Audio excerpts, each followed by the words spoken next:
on maailman paras Formula 1 seurantapalvelu. Sinulla. Koe Formula 1 kuskin silmin.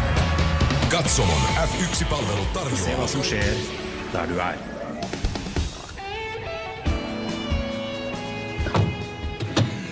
Får jag föreslå en sak? TV4 Play Premium ger dig tillgång till över 4500 avsnitt från 6 kanaler. Hej till alla som kommer hit. Där du vill.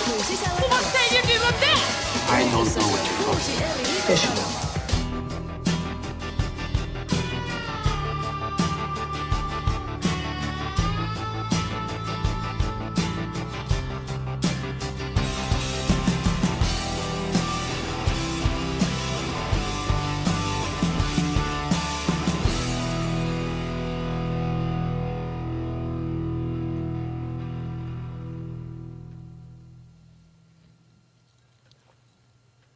Sorry, that was not the slide. Okay.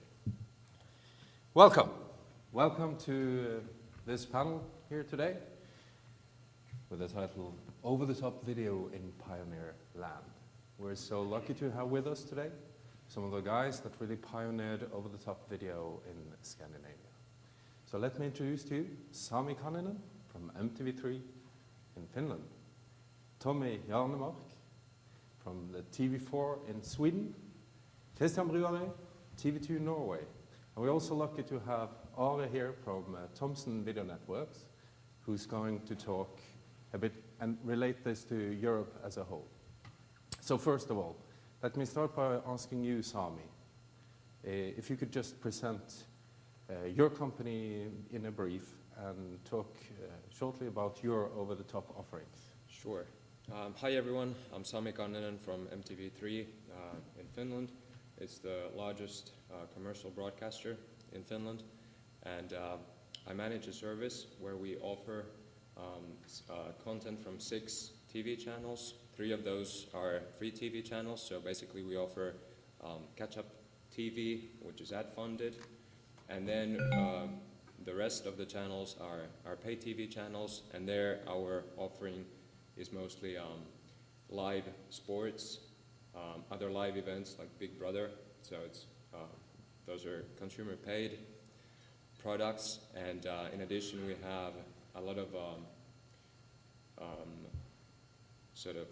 exclusive web content built around the TV content to create a sort of a new user experience for the live events. Some of which you probably saw in the video that was presented.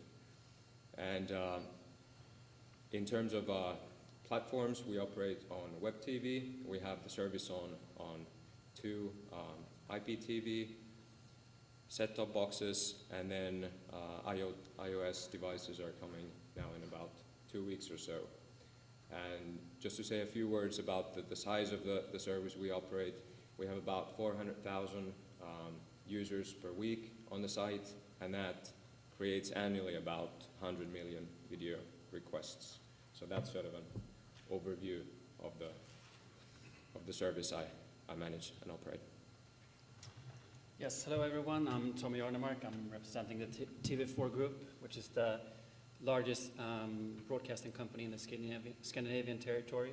We are based in Stockholm, Sweden, and we run broadcasting within free TV, mini pay, and premium TV. Approximately around 30 channels and more. We have offering on all platforms out there, almost. That's IPTV, connected TVs, iOS, Android, and of course the web. And we are currently running video on demand services focusing on film, sports, and entertainment. Yes, sorry about my voice a little bit harsh, but my name is Christian Bruare. I come from TV2 in Norway, where I work as a strategic advisor and business developer at the moment. TV2 Norway is Norway's largest commercial broadcaster and the youngest one of the one sitting at this panel. We were founded back in 1992, but today we have a huge operation with 6 different live channels, and we also have both a premium live channel, both for Norwegian football and for Premier League football. So offering all the matches from those two properties. The reason why I sit here is because I was a part of building TV2 Sumo, which is the Nordic's largest content service, if you look at both subscription numbers and revenues. And that is a streaming service that started actually all the way back to 1997 and was fully commercialized back in 2002, I believe. And Helge, who stands here, was also a part of that, building that operation into the success. By mean of that, TV2 is also a big player in the so-called open ad market on the online world and the mobile world in Norway, and of having both a successful online and mobile site. And I guess we will talk a bit about today that, okay, how can a commercial broadcaster which lives out of ad funding also have a premium paid operation for the full program online, and also try to build an ad-funded model online. So just a small subject for the day. So we'll get back to the models, but I'm curious because all of you were like doing what iPlayer became known for in 2006, years ahead. You started taking subscriber money long before Hulu started taking their model there. Why were you so early? You want to start? Okay, I'll start. I suppose we had and we started probably in about 2004, 2005, and well, at first it was mainly piloting with different content. We actually believed in at start at the consumer paid model, and tried even offering news as a consumer paid product, but quite quickly then realized that maybe that's not the way to go, and then have tried different things along the way, and now have come to a model where, as Christian said, it combines both ad-funded content with premium content and transactional sales. I guess what we saw in the Nordic territories that technology enabled us to create an end customer relationship very early, especially within the sports segment, where we saw a great demand on trying to charge for content, and especially TV2 has been very successful with that, but also that's a trend that we're seeing within the Seymour company, which is the premium company within the TV4 group, and their sports offering when it comes to pay-per-view matches on the internet. Yeah, and one important factor, I believe, at least for TV2, which had a license to be the commercial broadcaster in Norway in the analog world, then when we saw the digitalization enters about year 2000, then TV2 was also say, okay, our licensing is about to run out. What should we do? We at least have to find one leg to stand on, and broadband was the buzzword. Internet was coming, and we had good staff that wanted to experiment with online, and I think that a lot of those factors, with a leader group that felt the threat of being cut off here, saw that, okay, OTT starts already back there. And this is maybe one of the reasons that we are pioneers today, because we started back then and have built our strategy around it. And we have never owned the distribution side of our TV signals, but now we see there still is an option, and now we're working together as both OTT platform online, but we're also working very close with a traditional distributor on cable and satellite, and also DTT. And of course, the piracy was, of course, a driving factor for, content owners to create offering that was, better than the Pirate Bay product, for example. So that was a strong driving force for us to do something. And if I could, then there is one more important thing that kicked our service off, and that is the sports. Because we bought the Norwegian football rights back in 2002, and then we're okay, what should we do with them? We have them, we have to exploit them. So we started with live streaming of all the matches back in 2002 as a paid service online. There was no broadband to watch it, but we did it. And suddenly we were the first broadcaster in the world, or this was the first main football property that was turned into all matches you can in an online world. And that gave us so many good experiences, but we saw the potential in it because the audience wanted it, because those matches weren't available anywhere else. So we built this as, okay, we can build this service. So it started back in 2002 as a premium service, and Helge was a part of building that, of course. So you were early, all of you, and you've been pioneering this by doing stuff that others are still not doing today, like doing linear services of channels, etc. How about when I'm talking to companies out there, and when is it me who makes the audio? So when I'm talking to companies out there, broadcasters, when I read surveys, everybody's talking about that the number one priority today is for the CEO of the broadcast industries is getting video to multi-screen. But when you ask how successful the current offerings are in commercial terms, it seems like there are very few success cases out there. Now you seem to have success. So where would you say today that you are in terms of how important is what you do now for the company? Well, if you look at the ad part, the ad selling part, we have just recently started to creating the same routines around web TV advertising that we have on the traditional linear broadcasting. We have the same sort of process when it comes to estimate the inventory and stuff like that. So the media agencies are buying the traditional TV and the web TV at the same time. So I would say that now we are moving into a period of time where sort of traditional TV and the web TV are getting much more integrated.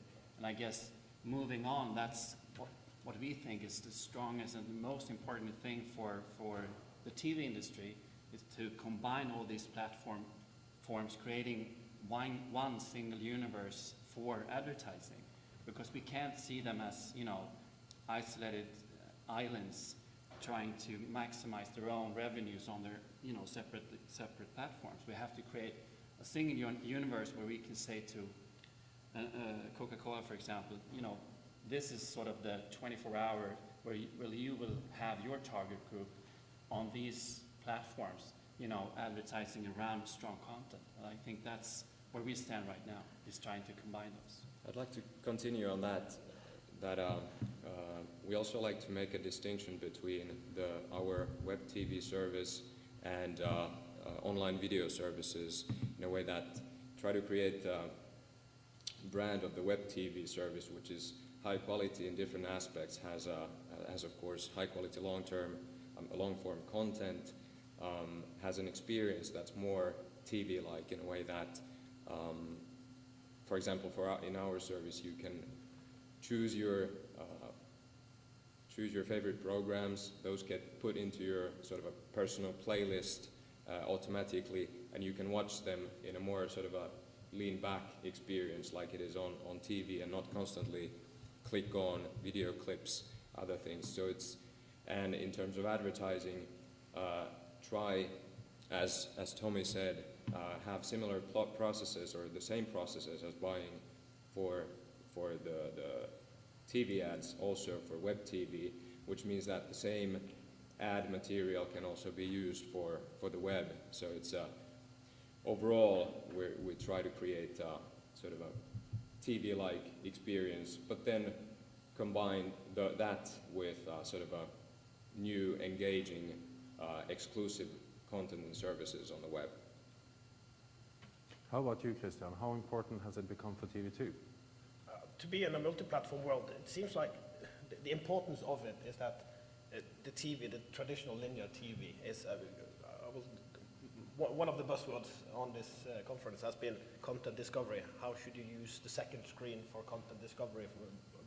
And the biggest content discovery platform we have today is linear TV. If you understand what I mean, it's like that is when people discover that it's coming out new content, because this is the part who puts out the content, and it has been working for decades as the true content discovery engine. But with so many digital channels we have in the linear platforms today, then you see the disruption that people are. We don't have any 50% market share all day or many parts of the day. It's like very, very seldom. And to get that, we have to offer a content where people are when they want and when they are able to see it. And people are traveling. We are competing with the way people are consuming their own time. And then we have to make services that make sure that they can watch our content. So how many people go to your services? Do you have any examples of success? The biggest success I can say today, because I can't comment directly on the subscription numbers on the online platforms, but the biggest success we have today, and the true over-the-top example, is that our platform is the Sumo platform, our own online platform, is the biggest distributor of the Premier League's live matches, actually. It's bigger than any of the cable companies, the satellite companies, the IPTV companies that are offering this. And the number of subscribers are, by that, huge. And this is maybe the best example we see today that people have actually gone over the top. And for football, of course, people like to watch football on demand as well, but that is the main live sport. And then to have an iPad or to have your iPhone and to have your laptop with you, or maybe someone else in the family would like to use the big screen for watching something else, then you can watch it on your computer in the same room. So this is maybe the best example I can give at the moment. Yeah, I want to make a remark on that, because an important thing that Christian is saying, that it's not, we are not moving away from linear TV to something else. It's not either or. For us, it's TV, but it's TV on all these platforms, and it can be linear, it can be on demand, it can be pay-per-view or ad-funded or subscription-funded. That's the most important thing for us as a broadcaster, to understand that we are creating content that can be consumed in different kind of formats, and that's sort of the beauty of this. The future, that is, for the viewer, they can choose whatever they want. And that's what we have to adapt to, and not create, okay, now we have to focus on demand because everyone wants to see something on demand. We don't believe that. We believe that there's a freedom of choice when it comes to TV in the future. So you're all for mixing linear and on-demand experience on all platforms and screens. Yeah. That is a part of the storytelling, as we like to tell. Yeah. It's how to tell a story most efficient in a digital world, and then you are using those things. So Are Olafsen, you're working in Thomson Video Networks, currently Director of Sales, but you have a long history there with product manager, business development. You must have talked to a lot of broadcasters. Yeah, we see exactly the same as the three guys has talked about. We're seeing a number of business models being used. I think the key thing is to go where the customers or the consumer wants to be, the latest gadgets, consuming the video on those devices. So the ones we're talking to is certainly looking at how can we integrate this with our standard linear services, additional services on the over-the-top services, but also how to integrate the two together, possibly using the internet as a more cost-effective way of distributing the content in certain examples.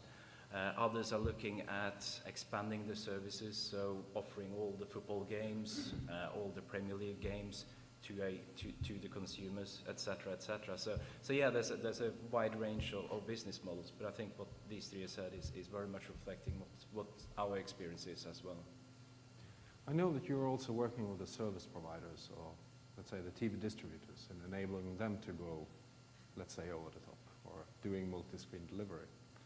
And you guys, you have all very tight relations with these distributors in your territories. And these guys are making a lot of money for you by buying your content and delivering your channels to the audience. So some would say that you should just leave this distribution game to them.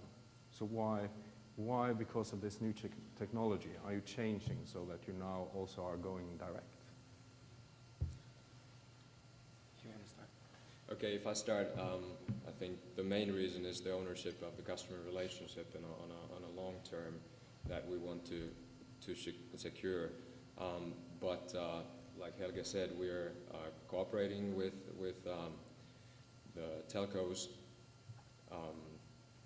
very strongly at the moment, and that can provide now very very rich experiences on IPTVs because you can combine sort of the exclusive web content, for example, multiple simultaneous streams with good picture quality. But when we go forward, 2013, 2014, I believe that then connected TVs and ownership of the user relationship is going to be more and more important, and that's why we need to be in the game already. Yeah, and I guess from our perspective, looking forward, I guess in a connected TV, I guess you will have, all the operators there, where they, with a telco app from Telia Sonera, for example, but you will also have all the broadcasters and YouTube and Apple, and so they will all be there. And from our perspective, it's important to be, why don't be there, where the customers are, right? So if you want to have a relationship strictly with the TV4 group, you're welcome. But if you want to reach our content at operators offer, that's where we, that's okay with us too. So I mean, we have 3 business models that we are focusing on, and that's the advertising model, that's the business to consumer, and the business to business model. And we are, our review on the future is that these three will be very much, equally important for us as a broadcaster creating revenues. I think, sorry, I think that one of the challenges we will have if we just gave our content away is that with this new disrupted way of consuming content, then you have to find a mechanism to make it attractive to use our content.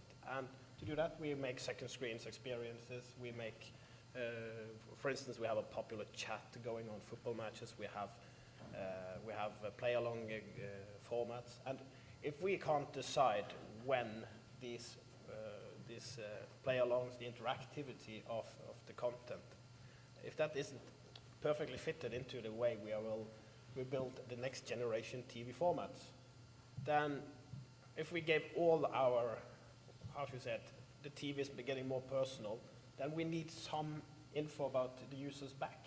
And if we gave all that directly to the distributors, then we will maybe not produce the best content that we are best doing. The distributors are not best producing content, we are.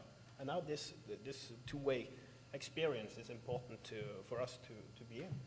And another point that both being editorial strong, as we like to say that we are, we also see that by trying to do over the top, as we have done, and now I say that we are the largest Premier League distributor, then we actually have some kind of a mechanism for going to the different discussions with the distributors to say, okay, if you don't pay what we need to make this a success, or if you don't open up that door so we can come into your garden, then okay, then we might not work with you because we have our own distribution now. So that has given us a good strategic trading card in the whole OTT world and the distribution world. So it works positively in 2 ways. It's not only a negative thing towards your partners. No. Do you see the same? Yeah, but I guess it's sort of a balance, game that we are playing right now, and I know there's a lot of discussion that I'm being involved in myself, but our guys at the distribution office they're having some trouble getting them to understand our view on the future, because as a telco, they are of course very much worried that we are taking their business, but we are not seeing them as it's not either or when it comes to business in the future. It's not the broadcasters or the operators. We're all going to be in that arena, taking up the part that we can take. That's our take on the future. So Ava, these three guys are working for companies that have been pretty spoiled previously by being more or less monopolists in their market when it comes to commercial TV. Yep. So it's been a money-making machine, more or less. They've all seen that the market share has fallen with the penetration of new digital channels, the fragmentation of the market. There's been a lot of talk for a long time now about not only fragmentation, but the weakening of the brands of the channels, so that people are more loyal to the content on the channels than the channel itself. This is something you hear worldwide. So with this fact, and also the fact that distributors are now buying content directly from Hollywood, buying directly content from the sports holders, we see even now distributors starting up to buy unique content produced in a name. Do you leave these guys much chance in this space? I do in many ways. I think the brand awareness that these guys has built up over the years is going to be important going forward as well, in terms of they are a trusted source of TV programs, etc., etc. And I think they know the knowledge they built up over the years about what people want, at what time, editorial things, is going to be very important. So yes, I see where you're coming from, but I think actually they are in a very strong position in terms of own produced content. I mean, content has always been king, or whatever they call it, and I think content is going to be the key things going forward as well. People will explore whatever they can get hold of the content, and if TV2 is a trusted source in Norway, then that's a natural source of going to that. I mean, I do believe that the consumers always needs, they need the beacons to show this is funny to watch, right? I mean, just a search engine that's saying, okay, give me something funny.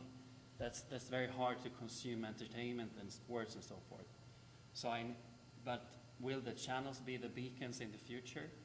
Well, we've been knowing for a couple of years now that the traditional brand when it comes to a linear channel is not that strong. It's the shows that is the strongest. But now creating new brands being sort of the future beacons like TV2 Sumo and TV4 Play and the Katsuma platform, that's another way of creating brands or new channels for, trying to communicate. This is something that you should watch. But if we are not there, someone else will be there. It could be iTunes, it could be a YouTube, or whatever. But there will always be beacons trying to communicate this is something that you should watch. And in a survey we did for our online services, the Sumo service last year, it showed that most people, I think it was 45% or something like that, said that they are visiting the service to be entertained. What they're actually saying is that the majority is not coming in because they are so targeted that they want to see that program, or that they know that there is a program going on. They are coming in because they want to be entertained. And that just proves that we are editorial strong. And this is also what I say about big successes now, like Netflix and Hulu. It's like they are also good at collecting content, and they are also good at building content discovery, even though if it's their good engine, or is that they are involving in social media, that people in your personal network is the recommender, or that it's the editorial recommender. I think it's the mix of it, and the brands that we have built for decades now, it's like people trust them, and the same with the state broadcasters in our territory. Still the strongest brands on offering a TV program. And what we see is that, okay, there are coming more and more international actors now, international companies coming into our market as well. I guess they will come, and they will offer much studio content from Hollywood, many of them. But we will still produce our own local content, and the US audience want to have that. So I'll open up for questions in a few minutes, so please prepare and just raise your hand and speak out loud, and these guys will try to answer. But first of all, I'd like you, Sami, to say, looking ahead 5 years from now, what do you think is the key factors of moving along and having a success in this space? Well, I think the key factor is having a very good user experience and engaging the user in different ways to that specific content. That's something that, like Tommy and Christian referred to, that's something that we're good at in developing and creating content in very rich ways where, I mean, the engagement can take different forms. On web TV, for example, it can be that you have multiple, simultaneous streams you can choose from, interactivity, social media, plugins and chats which create that type of engagement on it. Also, it might take the form of having exclusive web content combined or complementing the TV offering in a way that while you watch the TV show, let's say once a week, you have content on the web every day during the week, and then that sort of creates the stickiness and engagement to a certain content, and that can be offered through different platforms. So I think that's something that will keep the customer with us. That type of experience you can't just provide by adding just video on a service and expecting the user to just watch that, but rather have a rich experience around it. So I think that's probably the main or the key thing. Then something that's a challenge for us, I think, as broadcasters is the moving from large audiences to providing a service to a single customer. So managing the customer relationship is something that at least we need to develop and learn more about, because that's something new that we haven't done until now enough. So I think those are key points. Do you have something to add, Tommy, Yeah, or? I mean, I'd like to add that TV will be on, as Sami were saying here, TV will be on all these platforms. But to create that, we have to really think of, the quality of the service, right? Because linear TV is a very robust, something that often works. But if you look at web services and especially mobile services, they are not that good when it comes to a TV experience.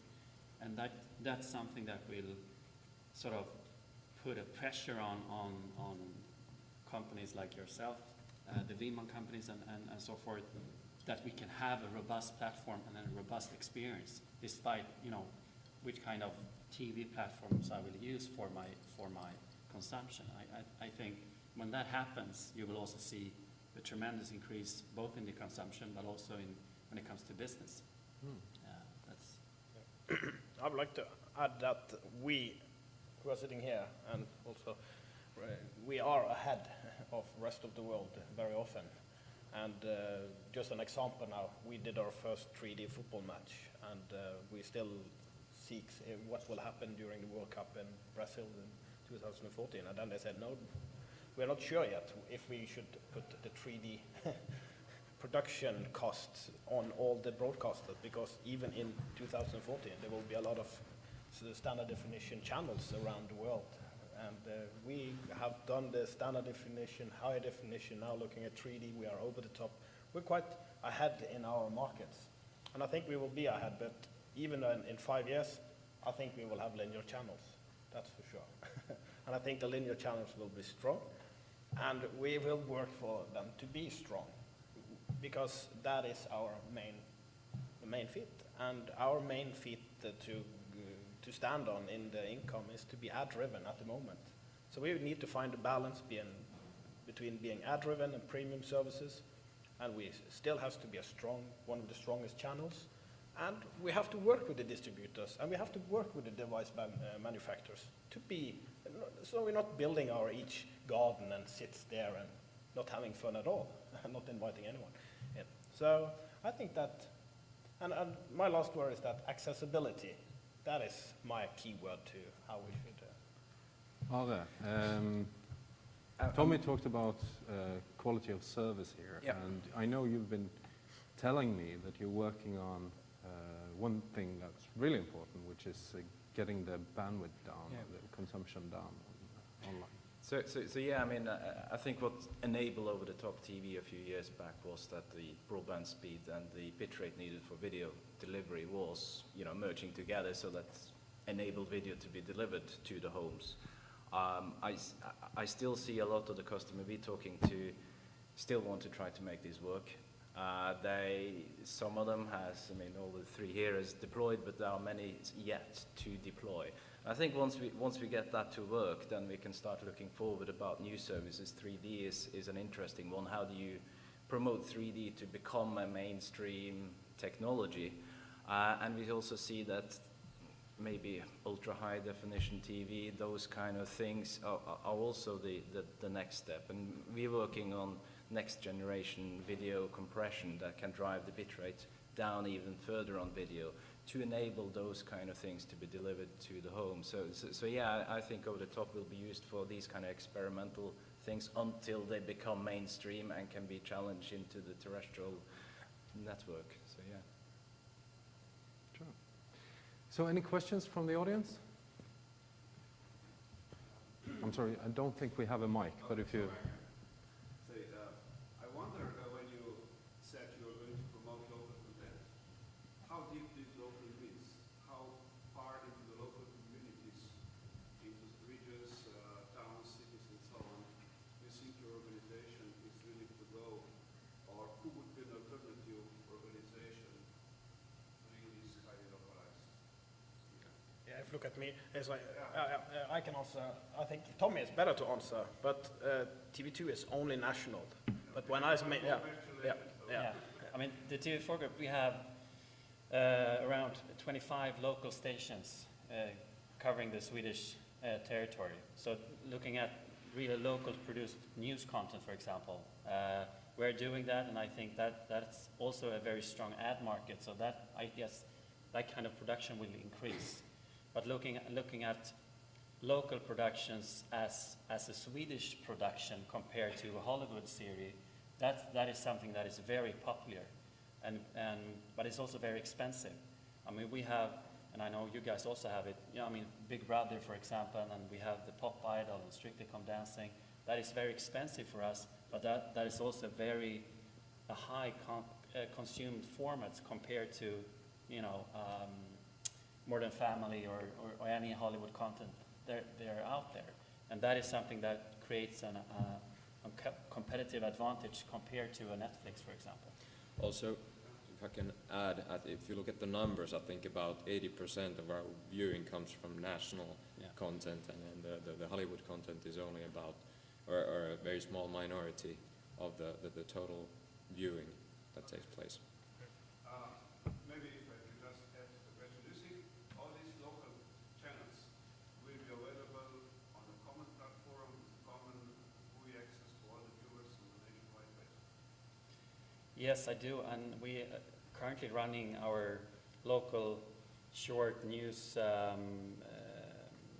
clips on all these platforms. So, and I guess that will increase in the future as well. I mean, it's an effective local-based service, especially on these devices. So I guess it will increase, definitely.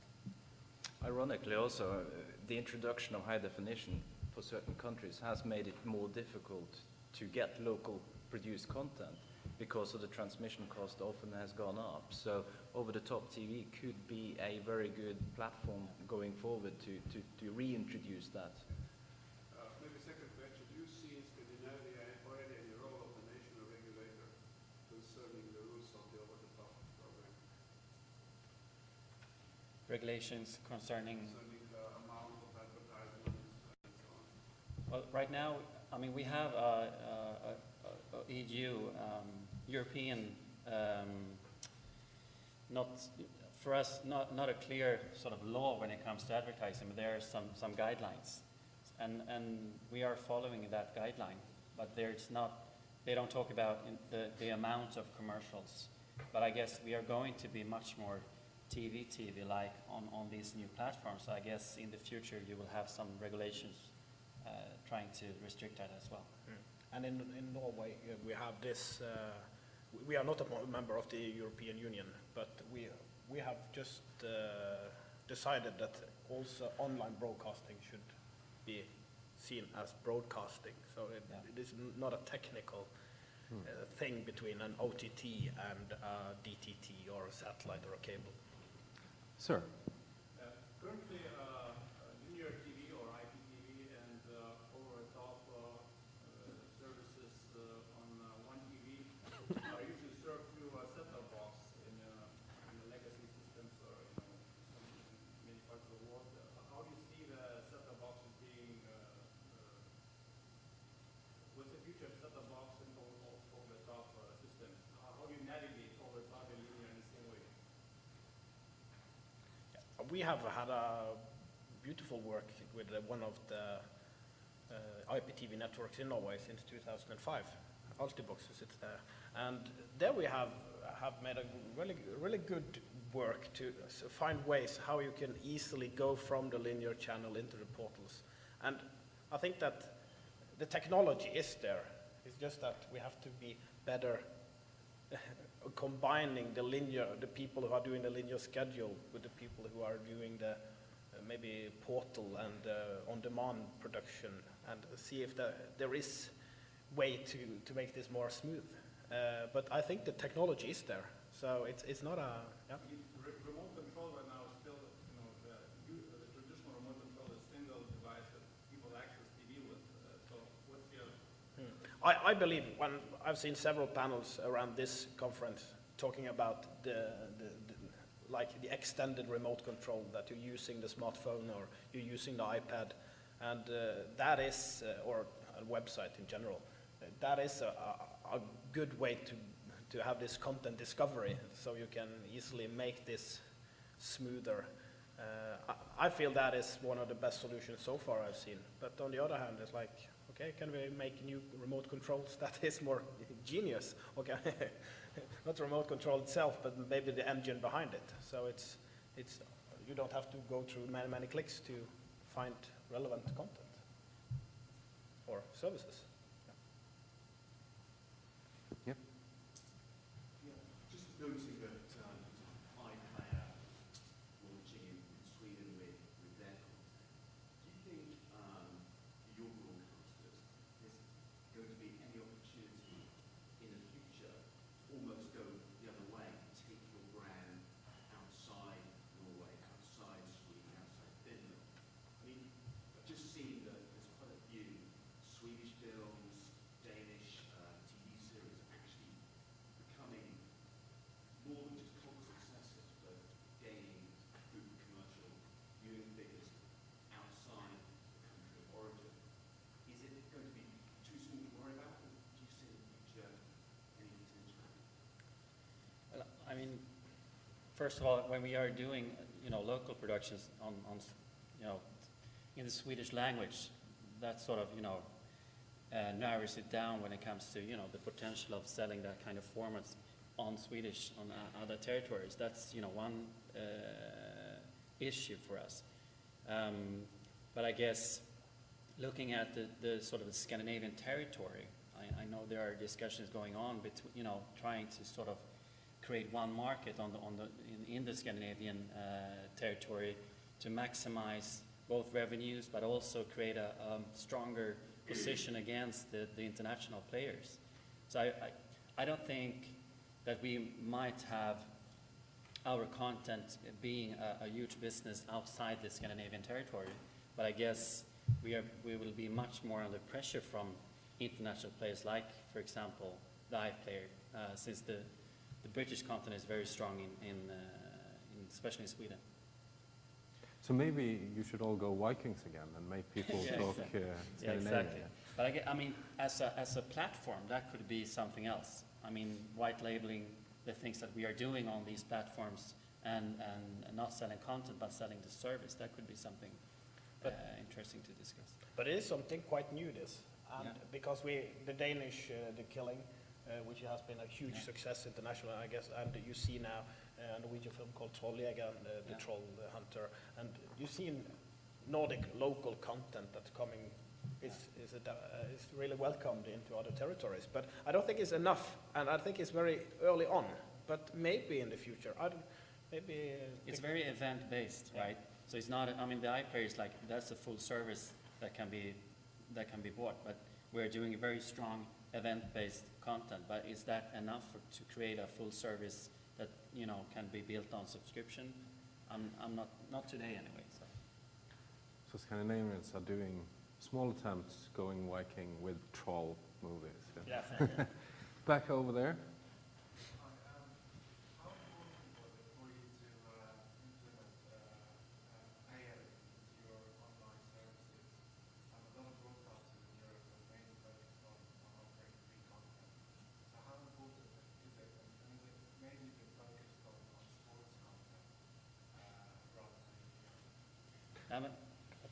Yeah, sure. Since we started with it, we felt it was very important to take paid because the ad pricing online back in 2000 and 2002 was, that was nickel and dimes. So that was the only way to actually see if we could get any money. But it's not only sports. That is very important for us to bring out, is that still the entertainment, we have 3 different subscriptions. We have a basic subscription which gives you a linear channel. We have an entertainment package and we have a sports package. Then we have a gold package on top.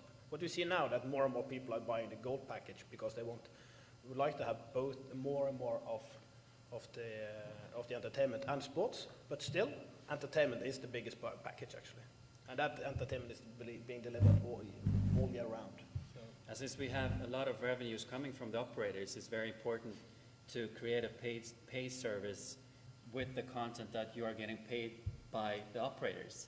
I mean, so it could be nice to have a free TV sort of service on all these platforms, and we could make a lot of that advertising money, especially today, but that will sort of, we can't do that because we have revenues coming from a different angle.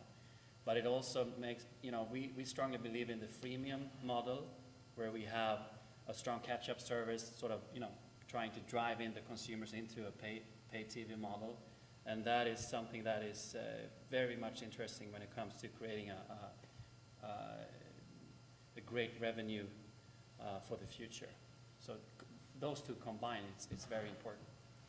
For us, the paid content and the consumer paid business was actually much bigger than the ad-based business for just some years ago. Now ad-based business is growing more rapidly, and I think it's important also to have that element on these new platforms, because that creates the type of reach and interest for the service that can then be converted to paying customers. So we believe in both models, or these two models, complement each other, and at the moment we don't have a freemium model like TV4 Play Premium, but we'll have both ad-funded content and then pay TV content in the same service. How important do you see the near future of developing of smart TV and cooperation with the manufacturers? Well, we have 2 applications running right now, one on LG and one on the Samsung platform. And we see the development of smart TV being sort of the next big thing out there. But it will take some time and for the consumer to adopt that kind of new features on their telly. But we do believe that it will happen. But then you can talk about standardizations and stuff like that, because you have to adapt for each and every device that are out there. But we do believe it's going to be a strong platform, you know, moving into the future. And that's probably maybe the strongest platform for us to create a end consumer relationship in the living room. So I guess we have to wrap up pretty soon, but we might have time for one more question. Any more questions? In regard to smart TV, what do you think about HDTV view or something? Well, we are not focusing on it right now. Right now we are building the applications for each and every platform, but we are following it very closely. The public broadcaster in Sweden have decided not to go, you know, into the application-based development. So I know they are, you know, having a different kind of view on that. But we are saying that we have to be open to every kind of standard or devices that are out there. Same with us. Yeah. Okay, I think we're gone past our time. So thank you all for the panel, everybody. Thank you all.